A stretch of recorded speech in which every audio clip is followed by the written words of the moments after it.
très vite, notre focus sur le Royaume-Uni. Ce mercredi, Liz Truss face aux députés britanniques pour la première fois depuis l'abandon de son programme économique. On en parle avec vous, Sophie Luswarn. Vous êtes spécialiste de l'histoire politique et économique du Royaume-Uni. Bon, concrètement, Liz Truss face aux députés aujourd'hui, est-ce qu'elle peut rester longtemps à Downing Street ? Elle peut peut-être rester jusqu'au 31 octobre, Halloween, date de l'Autumn Statement de Jeremy Hunt, mais pas au-delà.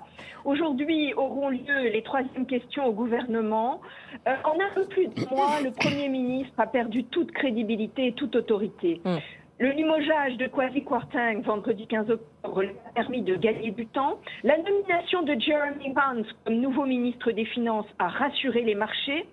Le nouveau ministre des Finances est revenu sur le mini-budget du 23 septembre. Il a supprimé la baisse de l'impôt sur le revenu pour les ménages qui payent 20% d'impôts. Il a décidé d'augmenter l'impôt sur les sociétés de 19% à 26%.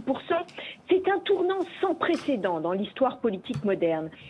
Et des mesures d'austérité sont inéluctables. Oui. Pour l'instant, Jeremy Hunt a le bénéfice du doute. Mais il doit équilibrer les finances. L'absence de Liz Truss à la Chambre des communes lundi 17 octobre a été très mal perçue par les députés et le chef de l'opposition, Sir Keir Starmer, l'a critiqué de se cacher sous son bureau. Le Premier ministre lundi s'est excusé de ses erreurs. Aujourd'hui, le Premier ministre n'a plus de droit à l'erreur. Les journaux sont très durs à son égard. Le Sun a titré hier « The Ghost Prime Minister », le Premier ministre fantôme. Les députés conservateurs sont furieux. Les travaillistes ont 36 points d'avance sur les conservateurs, selon un sondage de Redfield et Wilton. Et 55% des membres du Parti conservateur estiment que Liz Truss doit démissionner, selon un sondage de YouGov. 83% estiment qu'elle gouverne mal. En tout cas, Sophie Luswarn, cela montre l'influence des marchés sur la politique des États.